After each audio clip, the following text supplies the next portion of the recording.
দুইটা থাপ্পড় মারলাম নতুন বউকে, তাও আবার বাসর রাতেই।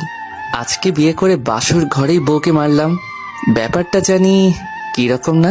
যাই হোক, প্রথম থেকে বলি, বিয়ের সম্পূর্ণ কাজ করে বাসর ঘরে যেতেই। আমি আপনাকে স্বামী হিসেবে মেনে নেইনি, আমার কাছে আসবেন না।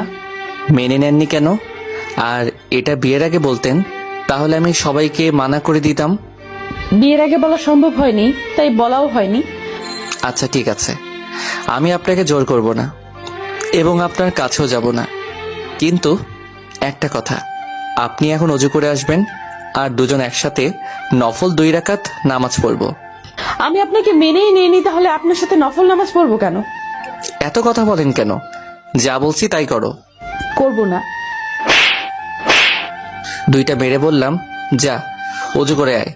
পানিযুক্ত চোখ নিয়ে অজু করতে গেল।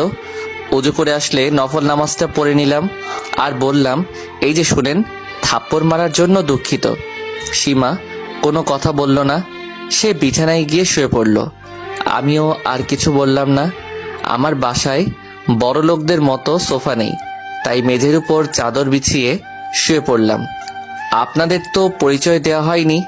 আমার নাম মোহাম্মদ ফররুক আহমেদ শুভ। আমি মাদ্রাসার চাকরি করি এবং বাচ্চাদের আরবি প্রাইভেট পড়াই।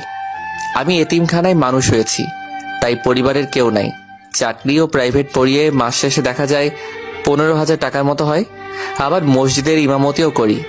চেহারা তেমন ভালো না, মুখ ভরা দাড়ি, দেহের রং কালো। আর গল্পের নায়িকা সীমা মডার্ন মেয়ে, গায়ের রং ফর্সা, অনেক সুন্দর দেখতে। ওর বাবা অনেক ধনী, আর যে মসজিদে ইমামতি করি সেই মসজিদের সভাপতি। আর এই কারণেই আমাদের বিয়েটা উনি দেন আর আমি না করিনি। অনেক কথা বললাম, এবার গল্পে আসা যাক।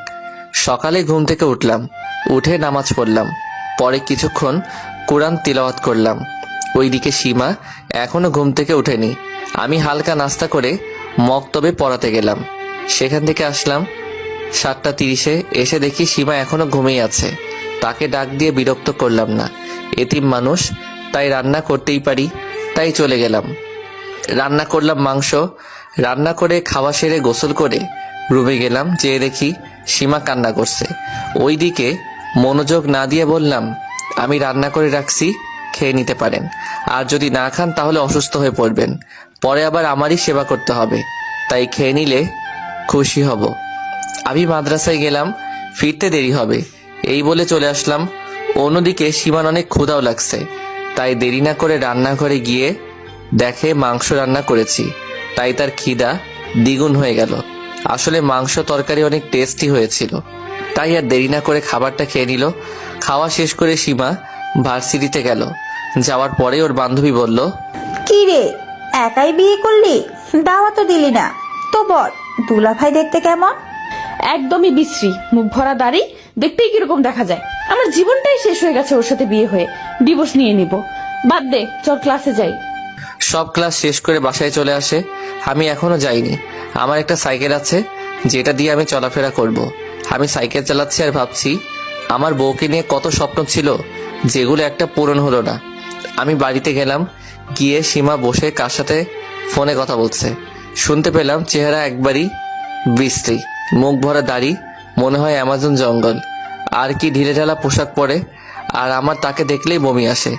আমি এসব শুনে ভাবলাম হয়তো আমার কথাই বলছে, সে বলারই কথা। আমি মনে মনে হাসলাম আর বললাম, আল্লাহ যা করে মঙ্গলের জন্য করে। পিছন থেকে আমি একটু কাশি দিলাম। সে পিছনে তাকিয়ে আমাকে দেখে কলটা কেটে দিল। আপনার সাথে কিছু কথা আছে। বলেন। আমার ডিভোর্স চাই। আমি ডিভোর্স দিতে পারবো না, আর আপনি আমাকে ডিভোর্স দিয়েন। ওকে। এখন কেউ কারোর সাথে কথা বলি না, খুব প্রয়োজন ছাড়া। আর রান্নাটাও আমারই করতে হয়, আর সীমা শুধু খায়। আমার ভালোই লাগে, তাকে না পেলাম, তাকে তো নিজের হাতে রান্না খাওয়াতে পারছি, এটাই সান্ত্বনা। প্রিয় জিনিসটা পাইনি। আল্লাহ বলেন, তুমি হয়তো এমন জিনিস পছন্দ করেছো যা তোমার জন্য অকল্যাণকর। এদিকে সীমা উকিলের সাথে কথা বলেছে 2 মাস সময় লাগবে ডিভোর্সের কাজ কমপ্লিট করতে। তার মানে 2 মাস একসাথে থাকতে হবে। 15 দিন আছে আর ডিভোর্সের।